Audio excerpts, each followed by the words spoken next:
Welcome back, guys. It's episode 7, Dec-Elec. There's a bit of a little shit, to be honest with you. I was out every weekend, 4 days a week. You steal the work off the university. We was on X-ray and from the ferret. Knew I could achieve better. Down by ambition. So if someone's got it, you got to harness it. Get out, get working, get earning. 50, 60k is not enough for me. We was really achieving above and beyond what was needed. You know, he would not stop. He'd work all day in the university, obviously when he was an apprentice. He'd come and work all night. It's cut.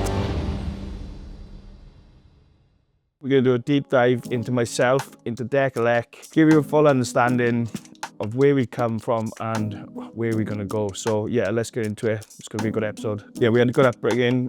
It wasn't easy. Didn't have much money. That's what was driven me to obviously get to where I am. School was good. I was a bit of a fucking little shit, to be honest with you. Suspended here and there. It wasn't for me. Like I said, I didn't want to be there. But I was a smart kid, so dropped out of A-levels. So I was a bit lost. I was like that for a few years before we started our apprenticeship. I was out every weekend, 4 days a week, you know it is, guys. And then come to our first job, which we learned so much from. So. I can't see. Yeah, so that was me. They wouldn't put me on front counter, actually. In the way I was. This is what motivated me to fucking do better. Yeah, so I was a professional burger flipper at McDonald's. I don't know if that was the official title, but that's what I used to like to call myself if people asked. And then we went on to the second job, which was a bit wild again. We used to cold call people in a call centre down in Cardiff and basically sell them products, but I don't think they actually received the products. We was on X-ray and from the ferret. I was personally on there as well, standing outside the building, and that's obviously where I've met Katie. So me and Dec first met each other around 13 years ago now. We worked in a call centre together in Cardiff doing some dodgy selling of products. Katie went on to do something else, and then I got a job selling broadband. Didn't really have no aim or goals in life to obviously I knew I was aiming for better. I knew I could achieve better. It was just really getting that opportunity and that chance to show people what I could do. I just applied for an apprenticeship, got the opportunity. They rang me up, JTL, and then they said, we've got you a placement within the University of South Wales. This is where we had the idea for Dec-Elec. It's been a long time since I've been back here. I haven't seen Paul in a while. So yeah, I remember the Dec coming in, and I knew from that interview, whoever come after me is not going to compete. I knew I got to drop back. Because Jason's like, I'll take you around, I'll show you what's what. I think, oh, he's taking it on because he wants me to have the job. Yeah. I knew from that day, before they even interviewed anyone else, that the job was mine. So we were smashed it from day one. We was excelling, all college work. I was a fast-paced learner. So I picked up some good things off a few people over the years, which has really helped me excel as well. But we'll meet Darren. Darren's a bit of a character, guys. He's not all there. And he'll snap to Darren and go like, what's happening in? All right, Shag, how far off are you? I won't be long now, about 5 minutes is all. Yeah, that's Tanner's. I was his apprentice at one stage when I was in university. Harvey.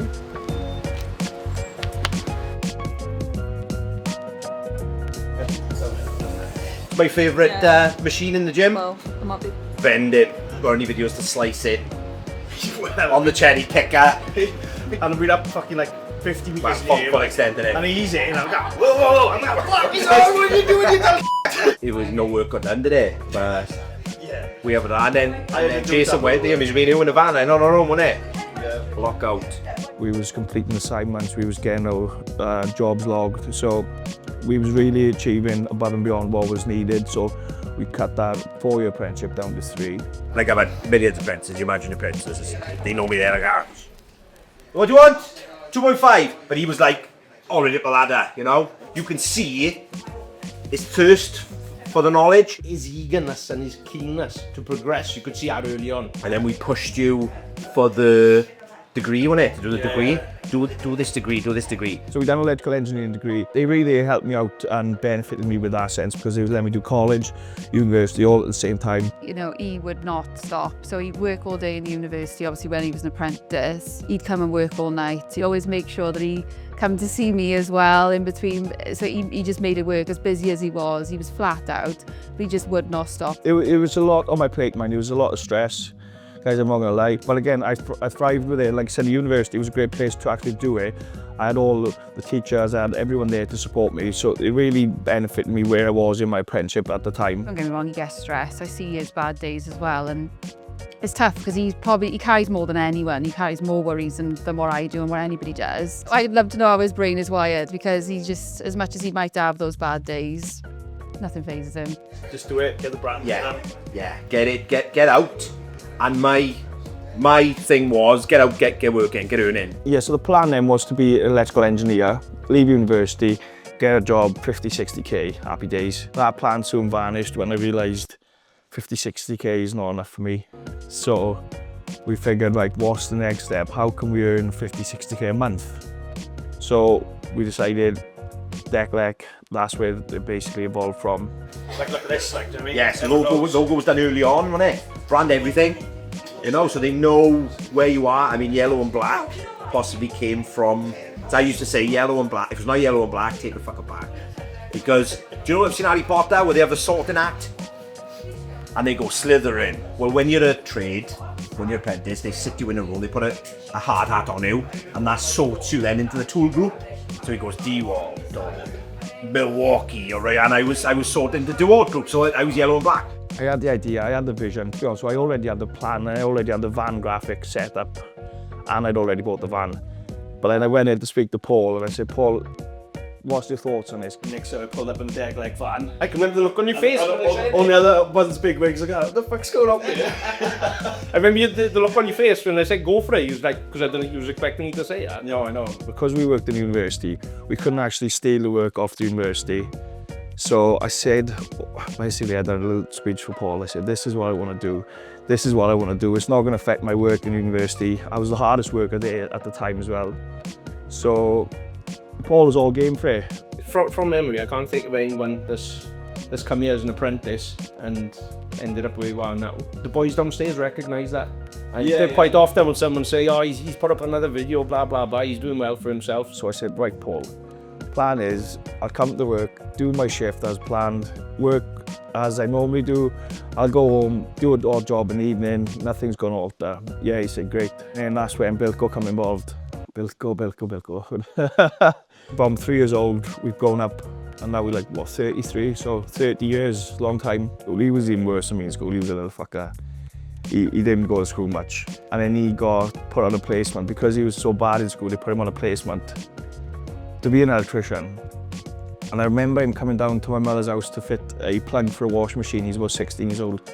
I couldn't believe what I was watching, basically. I couldn't believe he knew what he was doing. And he actually fitted a plug. That plug still actually is in existence today. She still hasn't burnt down, thank fuck. Yeah, so Bilko was my inspiration, sort of. I wanted to do what he was doing. The three of us, I suppose, because we've all got like that personal connection with Dex. Obviously myself being with him for 13 years. Obviously Bilko's been there since nursery with him. It's the three of us that ultimately have got the same passion, because I suppose being as an employer, I do acknowledge the fact that not everyone's going to care like we care. It's our business, and me and Dec are that sort of way. Our mindset is that way.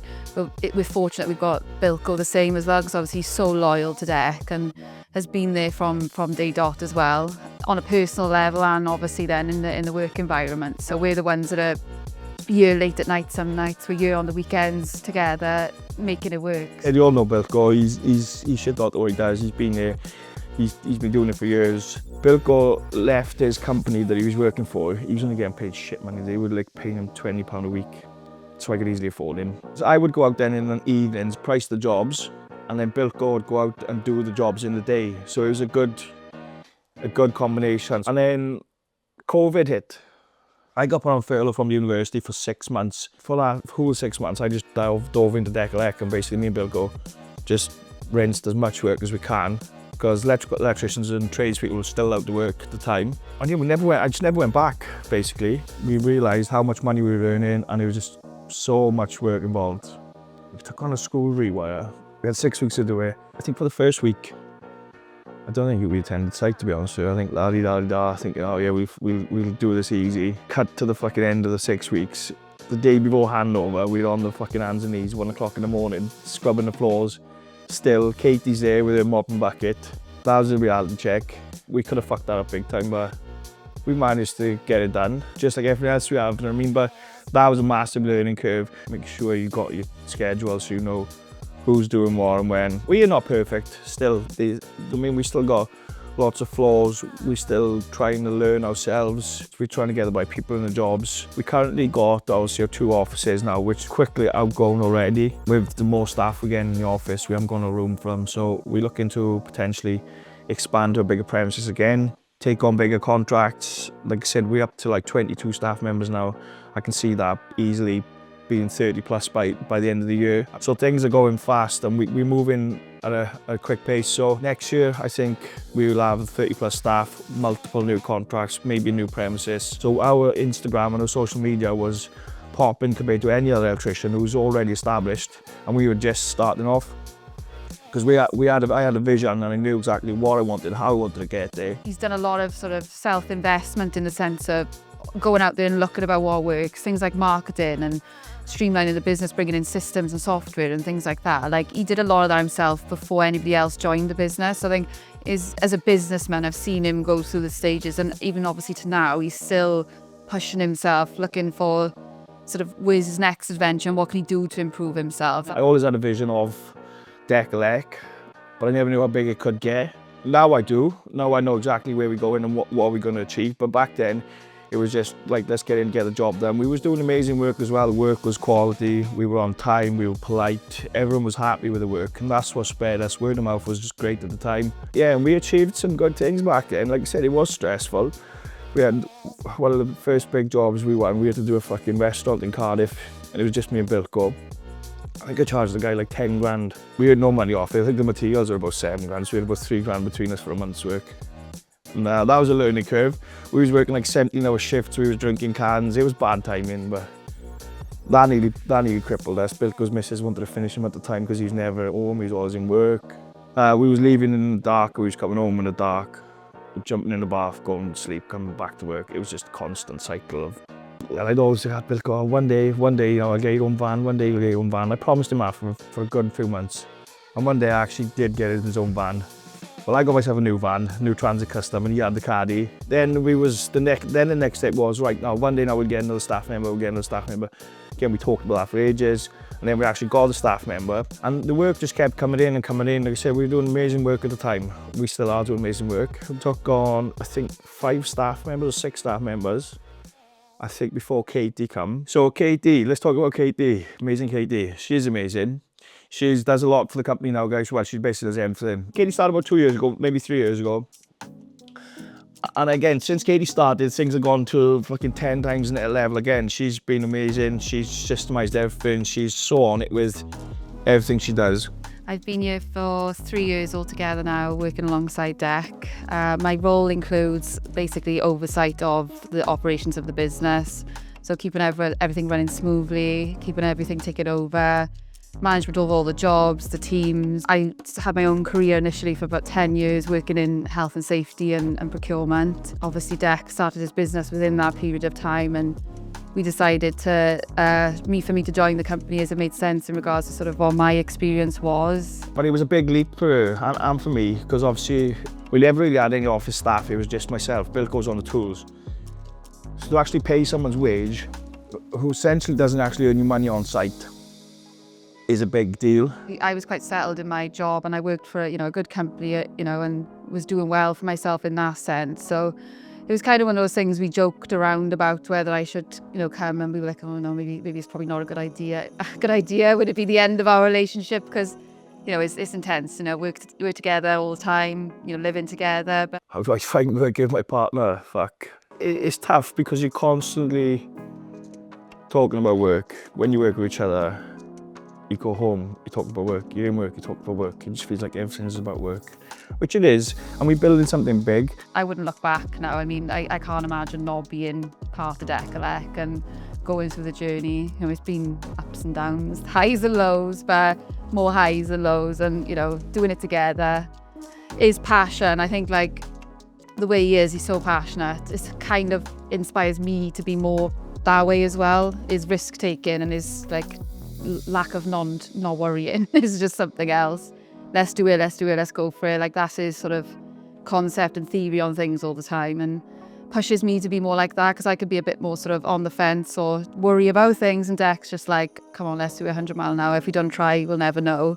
And that's why the business is where it is, basically, because he's not afraid to take them leaps and take them risks. Luckily, we get on really well, so it is easy. She's like my best friend, so it's like me, her, and Bilko. It's like working with the boys. I don't say that, she's more like that. He's 100 mile an hour, like crazy. Brain doesn't stop ticking, you know, you're then everywhere. I'm a bit more calmer and sort of relaxed as well. So I think we complement one another. We don't always agree on things. You know, there'll be some things that the Dec will sort of have an idea on, and myself, and, you know, I'll say no, and we will have loggerheads. I'm not going to lie, there are some screaming matches sometimes, and sort of, you know, we do butt heads on things, but we always find a common ground then and sort of meet in the middle as to what is appropriate, what's not. Oh yeah, it is a massive part of the success Sam and Katie work for us, because we're so focused and switched on. We all, for Dec-Elec, we want to build something big, and we are building something big. She's really good with everything she does. She's great with the boys. She makes sure everything's done properly. Yeah, and just keeps me in line, really. That's what I need. This is what I wanted, or we were meant to be, I think. And it is crazy when you think back, you say, sort of meeting 13 years ago in this little dodgy call centre to where we're at with it now. I think, yeah, it works well together. It's just gone from strength to strength since she's been here. Yeah, I've got a special bond, and something that we, you know, doing this together, doing everything we do on the outside world as well. So yeah, I feel like I get emotional as well. People say, how do you manage all your staff? I couldn't deal with all that, all the stress of the pay. If you want to grow, like I said, having a massive solid team around you is essential, guys. You've got to have the right people in the right jobs. If you haven't got boots on the floor and then the boys on site, you've got the right people in your office, you're not going to take it to that next level. And we are taking it to the next level. You've got a short mind, you're going to stay small. You've got to look at the bigger picture. But like, we're in the fortunate position now, we've got a long-term contracts. We can build more customers, build more clients while retaining our contracts. And then what that essentially means, we can carry on building our team. So that's where we're constantly taking on this, because we've got so much work currently and so much work in the pipeline. We're just expanding so much. And like I said, it is stressful, but it gets to a stage where it doesn't get stressful, if you know what I mean, because you've got the right people who are managing it. How many apprentices you got now? 6. 6. Do you know what I mean? That's unheard of. Do you know what I mean? He's giving back.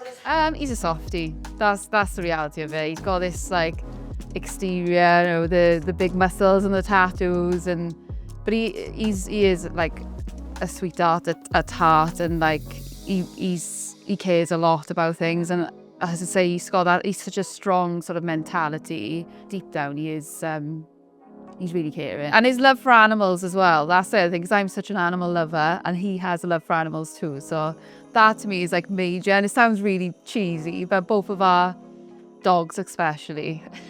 Just building something and being successful, that's what drives me to achieve greater things every day. That mindset where I want bigger, I want better. I'm never happy with anything I do, which is quite sad really, because if you look at what we've got, it's amazing, but I'm always looking for the next thing. I'm never happy. So I want to have a massive team. I want people to be enjoying themselves, and I want people wanting to work for myself, do you know what I mean? So that's the plan. I see us obviously being like double, triple the size. I've got no doubts that we're going to head that way based off the current track record. Again, with our passion and sort of input on the business to it. So, you know, I can see we're going to probably have, you know, multiple contracts, multiple teams, more management. So I'll have sort of people in my role now and me overseeing them, or maybe sort of be stepping away a little bit and just being sort of in the background and allowing the operations to run itself. But you know, there's no doubt that expanding further, maybe not just in Wales, you know, we're not planning on stopping anytime soon. We are onto bigger things. Like I said, we've set that Dec Renewables, we're Dec, the property company,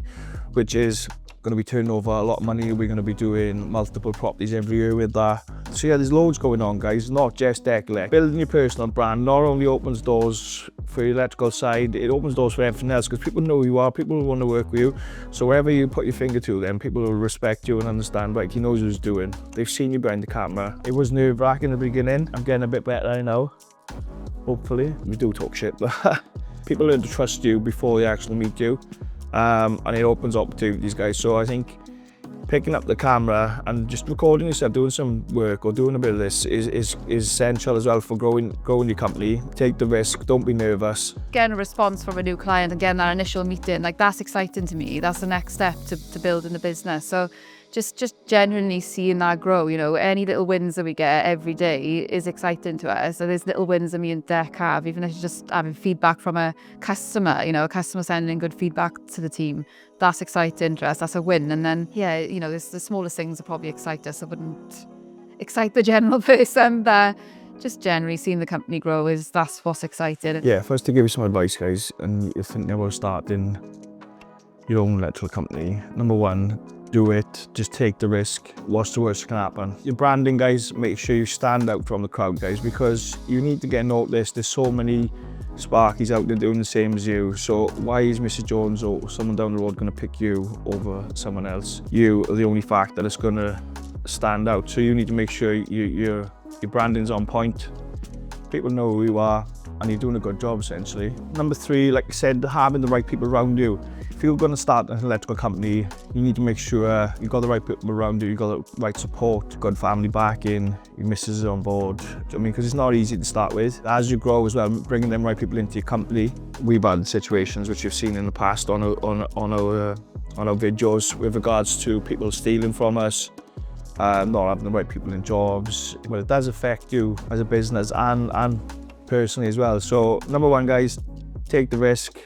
Number two, get some sick branding. And number three, make sure you've got the right people around you and the right support. Dive into it. And like I said, if you want some advice off myself, just reach out or drop a message in the comments. Thank you for all the support you guys are doing. We really appreciate it. This has been episode 7. Like and subscribe, guys, and we'll catch you on the next one. It's cut.